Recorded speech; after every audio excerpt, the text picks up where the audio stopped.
Já se passaram mais de 40 anos desde que Esquadrão Classe A foi ao ar pela primeira vez, mas pouca gente ouviu falar da pegadinha que um ator aprontou com o próprio diretor no meio das gravações, do sargento que quase perdeu o papel da vida, antes mesmo de a série começar, ou do verdadeiro nome de um piloto que a produção nunca teve coragem de revelar. Nos anos 80, esse grupo de mercenários transformava cada semana em uma festa de explosões, tiradas afiadas e furgões voadores, e nós, sinceramente, não conseguíamos desgrudar os olhos da tela.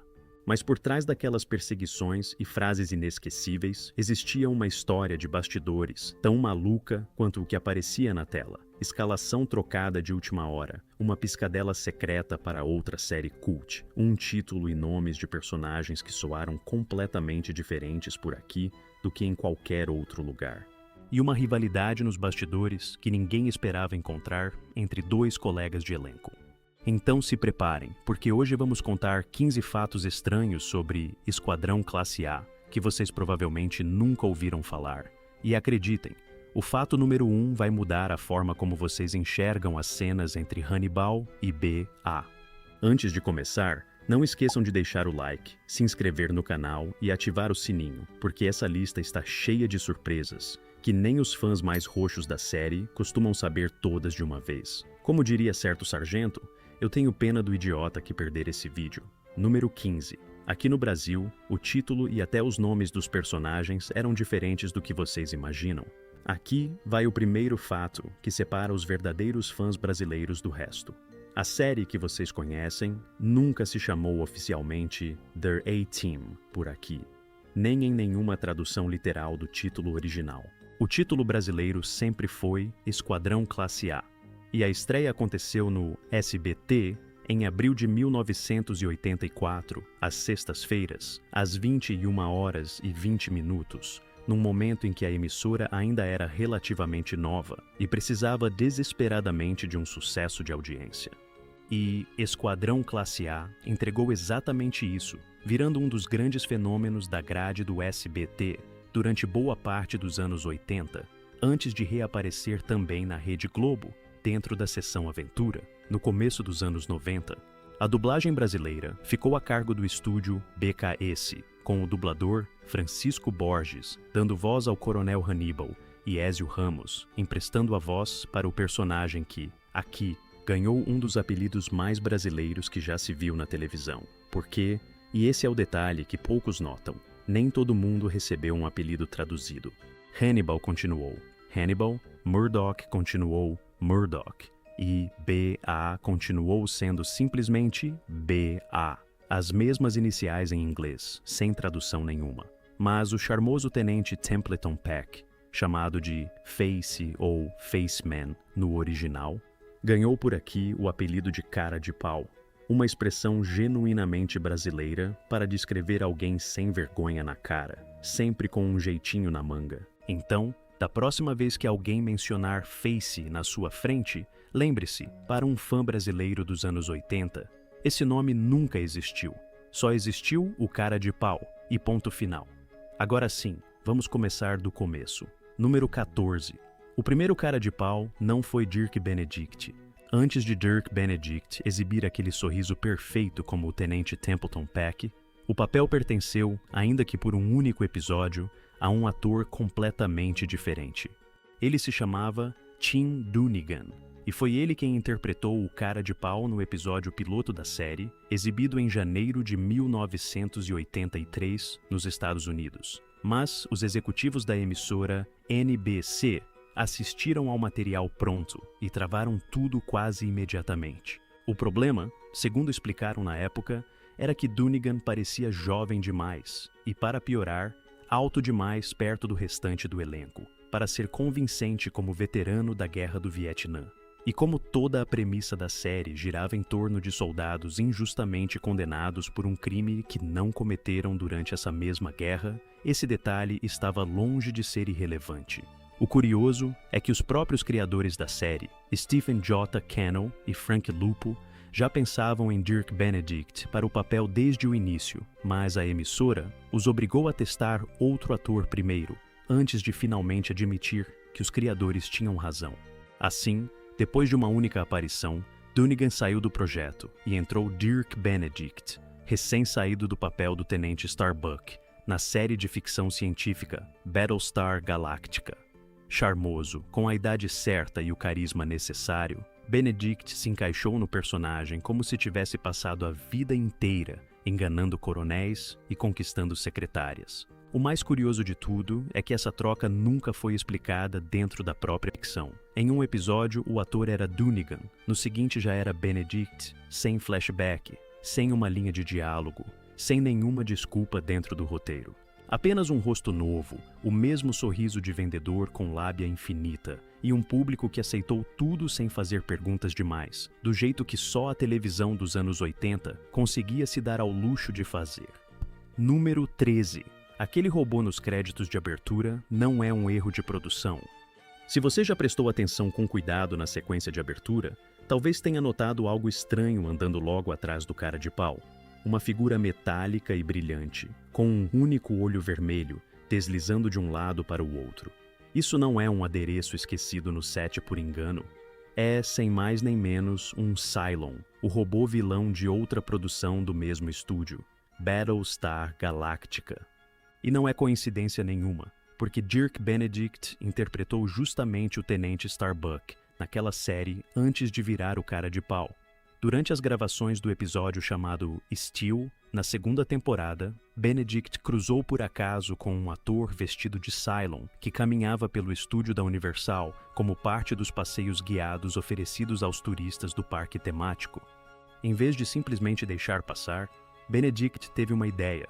Propôs ao diretor que deixasse o Cylon caminhar bem atrás dele durante uma das cenas, enquanto seu personagem virava a cabeça com uma cara de "Eu conheço você de algum lugar". O diretor concordou, mais como uma piada interna da equipe do que como uma decisão artística séria, e a cena ficou tão boa que os produtores acabaram incluindo o momento nos créditos de abertura das temporadas seguintes. Durante anos, muitíssimos espectadores nem perceberam. Só com a chegada do videocassete e das maratonas de rebobinar quadro a quadro que essa referência virou uma das piadas internas mais queridas e comentadas de toda a televisão dos anos 80. A prova de que, às vezes, a melhor piada interna de uma série demora anos inteiros para ser descoberta. Número 12. Aquele furgão preto, na verdade, eram 8 furgões diferentes. A icônica Van GM C. Vandura, de 1983, com sua faixa vermelha e rodas estilo turbina, é provavelmente o quinto integrante não oficial de toda a equipe. Mas, ao contrário do que quase todo mundo lembra, nunca existiu apenas uma van original. A produção usava uma frota inteira de veículos praticamente idênticos para cobrir as diferentes necessidades das gravações. Uma unidade impecável reservada exclusivamente para os planos fechados e as cenas de destaque, e várias unidades extras destinadas a cenas de acrobacias, perseguições e batidas. E aqui vai outro detalhe que surpreende bastante gente. A parte de cima da carroceria nunca foi totalmente preta. Na verdade, tinha um tom cinza metálico, embora esse erro visual se repetisse tantas vezes ao longo dos anos que até as fábricas de brinquedos acabaram pintando suas miniaturas do jeito errado. A continuidade entre as vans era, segundo quem trabalhou na produção, um pesadelo constante para a equipe técnica, com detalhes mudando de uma cena para outra, como um teto solar que aparecia e desaparecia, dependendo do veículo usado em cada momento específico. Quando chegava a hora de destruir uma van na frente das câmeras, a equipe às vezes usava um modelo de carroceria completamente diferente, pintado e adaptado para parecer o original. O que começou como uma dor de cabeça nos bastidores acabou virando uma verdadeira mina de ouro comercial. A marca Hot Wheels lançou sua própria versão em miniatura. A Lego criou um conjunto de montar inspirado no veículo, e não demorou para chegar em réplicas de controle remoto, lancheiras escolares, pôsteres e até edições colecionáveis da série inteira, embaladas dentro de uma réplica em escala da van. Aqui no Brasil, a fabricante de brinquedos Glasslight lançou bonecos e outros produtos baseados na série, incluindo justamente a famosa van, que virou um verdadeiro campeão de vendas nas lojas de brinquedo do país.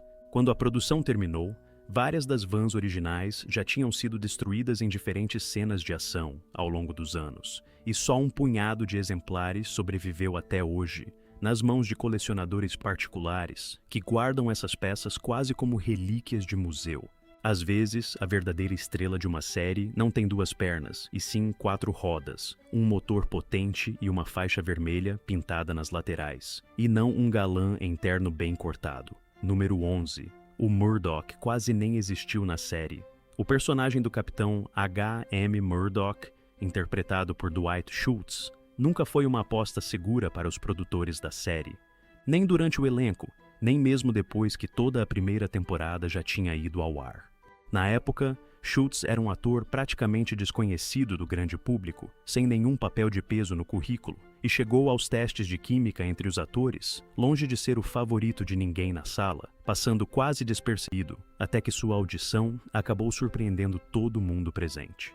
Os produtores precisavam de alguém capaz de ser hilário sem se tornar irritante, e maluco sem cruzar a linha da ofensa para o público familiar que assistia ao programa, e Schultz encontrou exatamente esse equilíbrio na sua versão de um piloto, que conversava com um cachorro invisível e fazia fantoches de meia entre uma missão e outra.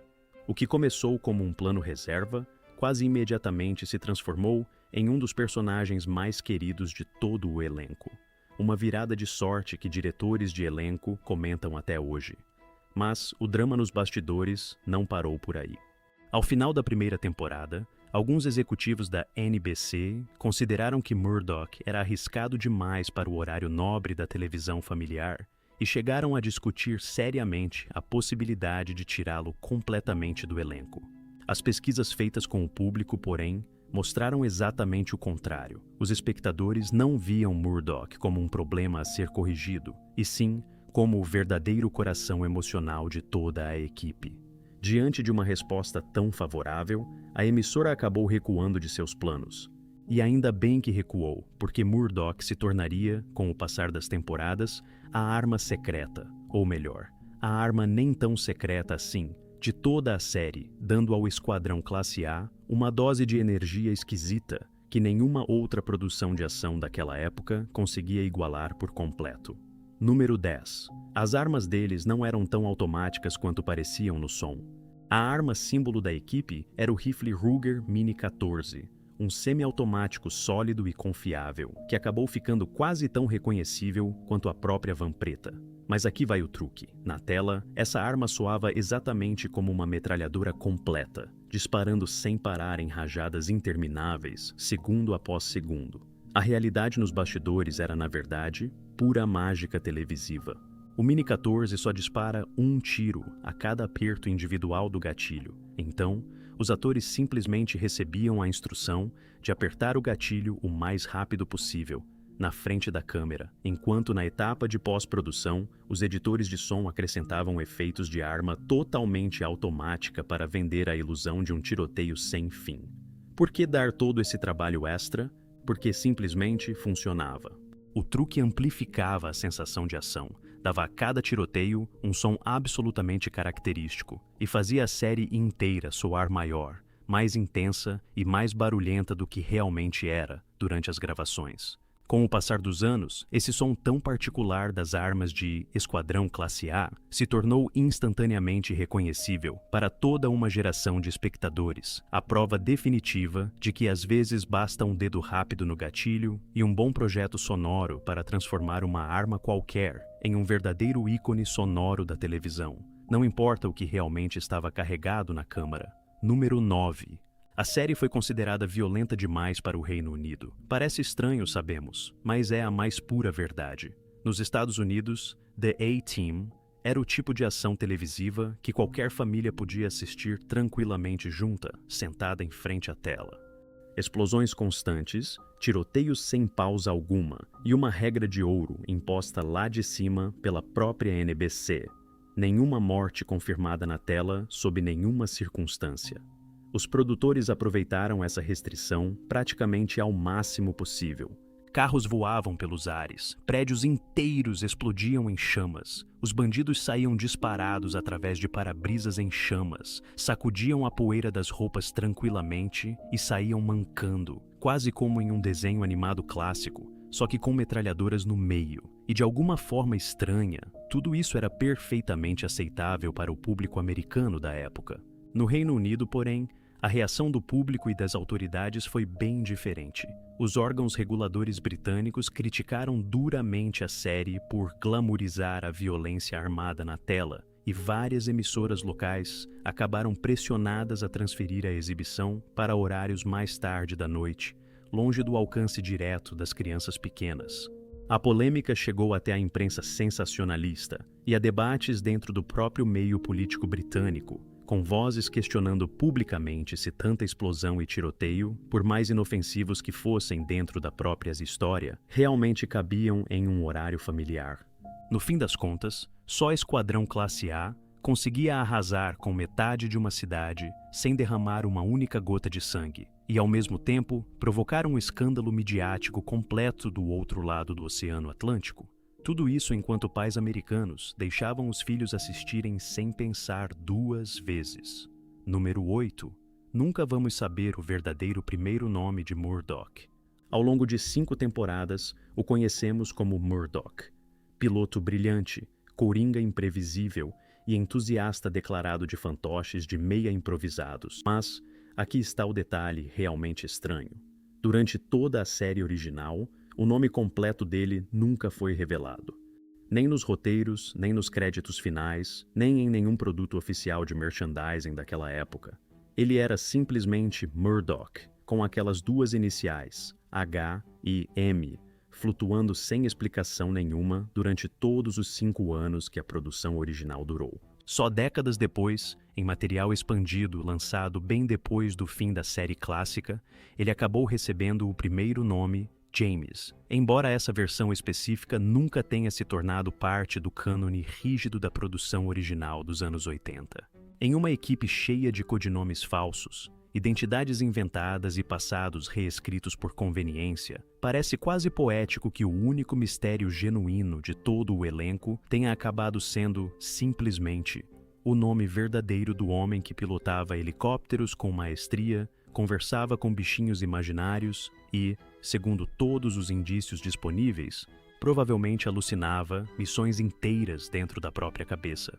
Talvez esse mistério sem solução fosse justamente a única forma correta de deixá-lo, sem nenhuma certidão de nascimento, para estragar a graça. Número 7. A música que fazia você querer atravessar uma parede foi escrita por 2 verdadeiros mestres da televisão. Aquela introdução musical que disparava adrenalina pura assim que as primeiras notas tocavam tem nome e sobrenome, na verdade 2. Mike Post e Pete Carpenter, a dupla de compositores por trás de alguns dos temas musicais mais lembrados de toda a televisão americana daquela época, incluindo as vinhetas de abertura de séries tão populares quanto Magnum e Hill Street Blues, e que anos depois também assinaria a inconfundível melodia de abertura de Law e Order, aquele mesmo som de 2 batidas que ainda hoje é reconhecido instantaneamente. Quando chegou a hora de colocar música em Esquadrão Classe A, o resultado foi pura mágica sonora, uma percussão que parecia marchar direto para uma batalha, uma melodia instantaneamente grudenta e aquela combinação perfeita entre disciplina militar e diversão pura, de sábado de manhã. Aquela música não apenas apresentava o programa toda semana, ela definia completamente o tom de tudo que vinha depois.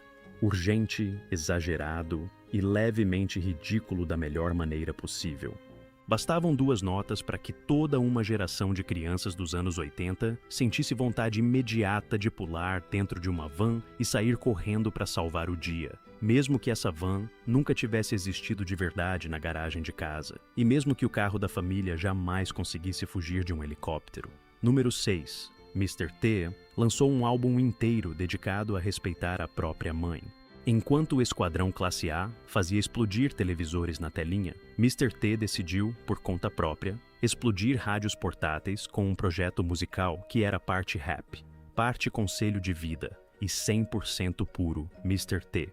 O resultado foi um álbum chamado Be Somebody, or Be Somebody's Fool, que trazia a hoje lendária faixa Treat Your Mother Right, uma espécie de rap falado sobre uma batida gloriosamente exagerada dos anos 80, cuja mensagem era exatamente a que o título prometia: respeitar sempre a própria mãe. E aqui vai a parte realmente importante. Não era nenhuma piada nem uma estratégia de marketing disfarçada.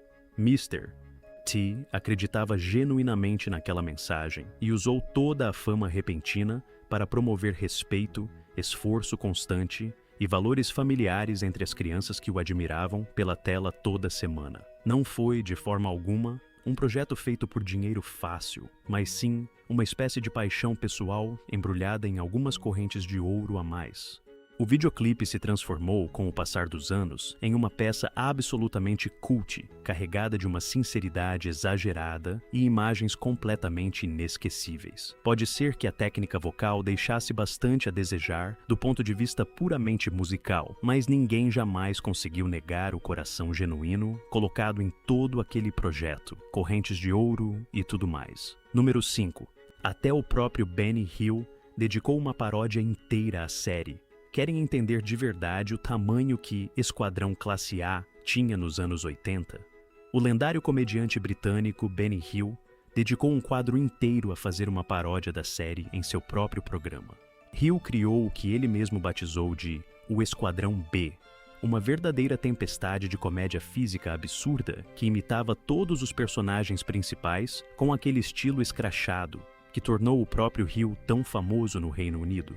O quadro mostrava ele interpretando vários personagens ao mesmo tempo, com perucas exageradas, bigodes postiços e explosões falsas que capturavam perfeitamente o espírito das duas produções ao mesmo tempo. O mais brilhante de toda a paródia era como ela conseguia destacar exatamente todo o absurdo que o público já tinha aprendido a aceitar, sem questionar demais na série original.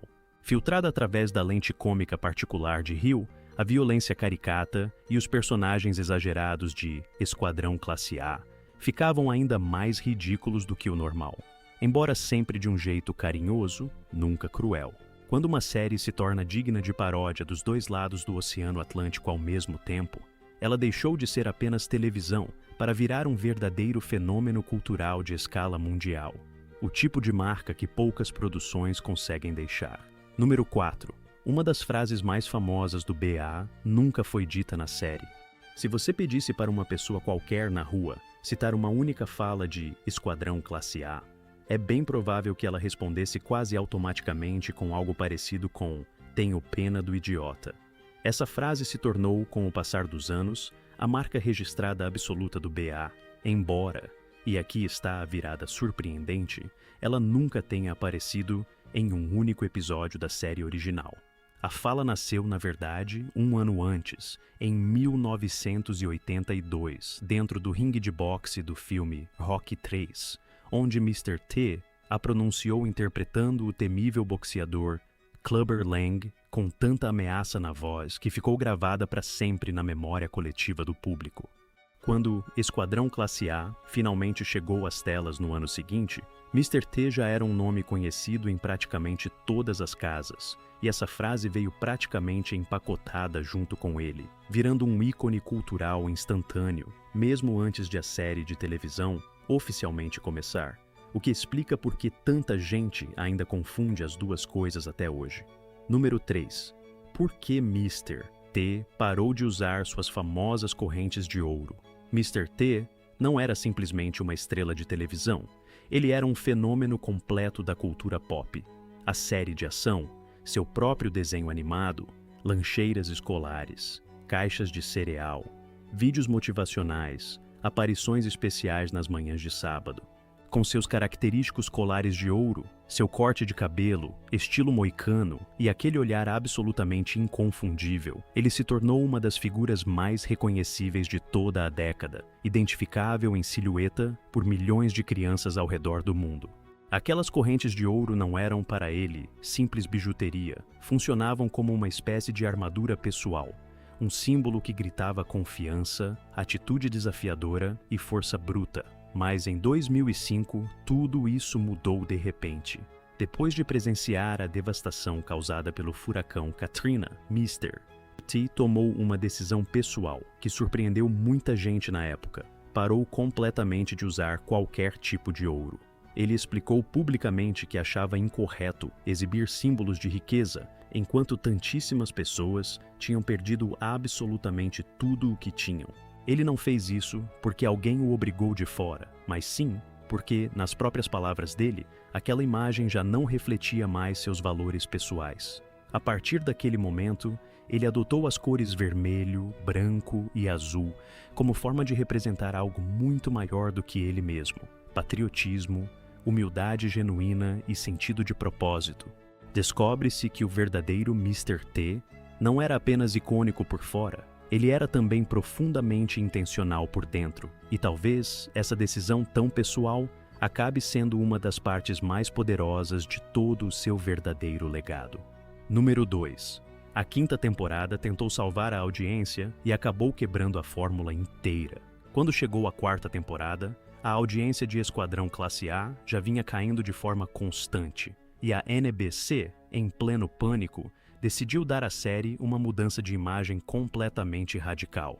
Na quinta e última temporada, a equipe finalmente foi capturada pelas autoridades, mas em vez de enfrentar o tribunal militar que todo mundo esperava, acabou sendo recrutada por uma figura misteriosa da inteligência americana, o general reformado Hunt Stockwell, interpretado por ninguém menos que o veterano das telas Robert Vaughn, muito conhecido pelo papel de Napoleon Solo na clássica série de espionagem, o agente da UNCLE, que já tinha passado pela televisão brasileira décadas antes, dublada com Robert Vaughn recebendo a voz do dublador João Paulo Ramalho. Espectadores brasileiros que reconheceram Vaughn dessa série, exibida por aqui décadas antes, entenderam na hora que o programa tinha trocado completamente de gênero sem nenhum aviso prévio. De um momento para o outro, toda a premissa original de mercenários perseguidos injustamente foi completamente arquivada, substituída por missões secretas e espionagem internacional de alto nível. Somaram-se, além disso, dois personagens totalmente novos: Frankie Dishpan Santana, um especialista em efeitos especiais de origem porto-riquenha, interpretado pelo ator Ed Vélez, e o próprio General Stockwell, agora funcionando como o novo chefe secreto de toda a equipe. Desapareceu completamente o caos despreocupado e colorido das temporadas anteriores, e em seu lugar chegaram contratos governamentais, tramas de espionagem e um tom geral muito mais sério e sombrio. Sinceramente, tudo aquilo parecia um programa completamente diferente, usando apenas a roupa emprestada de Esquadrão Classe A. Os fãs que amavam a fórmula original de veteranos, injustamente acusados, ajudando pessoas comuns, simplesmente não conseguiram se conectar com esse novo rumo narrativo. A química entre os personagens se desequilibrou visivelmente, a audiência continuou caindo sem parar, e a quinta temporada acabou virando um exemplo clássico de manual sobre como, ao tentar desesperadamente consertar um sucesso de televisão, às vezes se acaba destruindo justamente aquilo que o tornou grande em primeiro lugar. Número 1. A tensão real por trás das câmeras que quase ninguém esperava. Na tela, Hannibal e B.A. eram irmãos de armas, inseparáveis, absolutamente leais um ao outro até o fim de cada missão. Fora das câmeras, a relação real entre George Peppard e Mr. T era bem menos harmoniosa do que qualquer pessoa poderia imaginar. Peppard vinha diretamente da velha escola de Hollywood, formação clássica de ator, extremamente sério com o próprio ofício e acostumado, depois de décadas de carreira, a ser sempre a figura mais importante em qualquer set de filmagem, com filmes como Bonequinha de Luxo e o drama automobilístico Grande Prêmio já no currículo. Ele esperava, no mínimo, disciplina, hierarquia clara e respeito genuíno por parte dos colegas de trabalho. E então chegou Mr. T, uma onda completa da cultura pop, com correntes de ouro, um carisma avassalador e frases que viralizavam quase instantaneamente, muito antes de essa palavra sequer existir no uso comum. Ele ficou famoso praticamente da noite para o dia, e sua presença avassaladora começou rapidamente a ofuscar o resto do elenco, incluindo, de forma bem específica, o próprio Peppard. Isso, evidentemente, não caiu nada bem para ele. E para sermos completamente justos, Mr. T não foi o único com quem Peppard teve atritos sérios durante as gravações. Segundo diferentes fontes da época, ele também manteve fricções constantes com várias das atrizes principais, que passaram pela série ao longo das temporadas, a ponto de muita gente dentro da produção começar a se perguntar se o verdadeiro denominador comum de todos esses conflitos não seria, no fundo, o próprio George. De qualquer forma, dizem que Peppard ressentia profundamente a atenção da mídia que Mr. T recebia, especialmente considerando que este último não tinha nenhum tipo de formação atoral formal. Mr. T, por sua vez, também não tolerava muito bem a velha hierarquia hollywoodiana, nem os egos inflados que costumavam acompanhá-la. Roteiristas e diretores foram reduzindo, aos poucos, as cenas compartilhadas entre os dois personagens à medida que a tensão real por trás das câmeras se tornava cada vez mais evidente para toda a equipe de produção. Se você prestar atenção especial, vai notar que Hannibal e B.A. quase não trocam diálogos verdadeiramente significativos entre si, principalmente nas últimas temporadas da série. Ainda assim, você jamais notaria isso apenas assistindo aos episódios. Esse é, precisamente, o verdadeiro mérito do profissionalismo dos dois atores individualmente, e também de uma equipe de edição inteira, que conseguiu fazer parecer simples algo que, nos bastidores, era praticamente impossível de suportar semana após semana. Dois homens que precisavam um do outro na tela para que o plano sempre desse certo e que fora dela mal conseguiam andar pelo mesmo corredor do estúdio sem gerar tensão no ar. Dois profissionais fingindo uma irmandade na frente das câmeras que sinceramente não sentiam por trás delas. Fato bônus antes de nos despedirmos por hoje. Nem todo relacionamento no set era feito de tensão, atritos e egos chocando um contra o outro. Enquanto Hannibal e B.A. mal se toleravam fora das câmeras, Cara de Pau e Murdoch construíram exatamente o oposto. Dirk Benedict e Dwight Schultz se tornaram amigos de verdade durante as gravações da série, e essa amizade real e duradoura, segundo quem trabalhou perto deles, se manteve firme por muito tempo, depois que Esquadrão Classe A finalmente saiu do ar. Dizem que essa cumplicidade autêntica entre os dois atores vazava diretamente para a tela, episódio após episódio, e que boa parte da química natural que víamos entre Cara de Pau e Murdoch não era, no fundo, pura atuação. Eram simplesmente dois amigos de verdade, se divertindo muito na frente das câmeras, semana após semana, ao longo de todas as 5 temporadas. Talvez seja exatamente por isso que, para muitos fãs, a relação entre Cara de Pau e Murdoch sempre pareceu um pouquinho mais real, um pouquinho mais quente do que a do resto da equipe, e as cenas entre os dois ainda hoje figuram entre os momentos mais lembrados de toda a série. E aí está, 15 fatos estranhos sobre Esquadrão Classe A, a série que transformou 4 soldados injustamente acusados e uma van muito azarada em um verdadeiro fenômeno de audiência aqui no Brasil. Quantos desses vocês já conheciam antes? E qual foi o que mais surpreendeu vocês? Contem pra gente nos comentários qual desses 15 fatos vocês não faziam a menor ideia antes deste vídeo e qual já sabiam de cor e salteado. Não esqueçam de deixar o like, se inscrever no canal e ativar o sininho para não perder os próximos vídeos sobre as séries clássicas que marcaram a nossa infância, seja porque vocês assistiram tudo isso originalmente na televisão aberta, na época em que ainda dava para gravar tudo em fita VHS, seja porque descobriram tudo anos depois em alguma maratona nostálgica de fim de semana. E se vocês conhecem alguém que ainda jura que "tenho pena do idiota", foi dito pelo B. Dentro da série de verdade, essa é a desculpa perfeita para marcar essa pessoa nos comentários e ver a discussão pegar fogo. Até o próximo vídeo e, como diria certo coronel com um charuto sempre na boca, eu adoro quando um plano dá certo e este aqui, com 15 fatos, finalmente deu.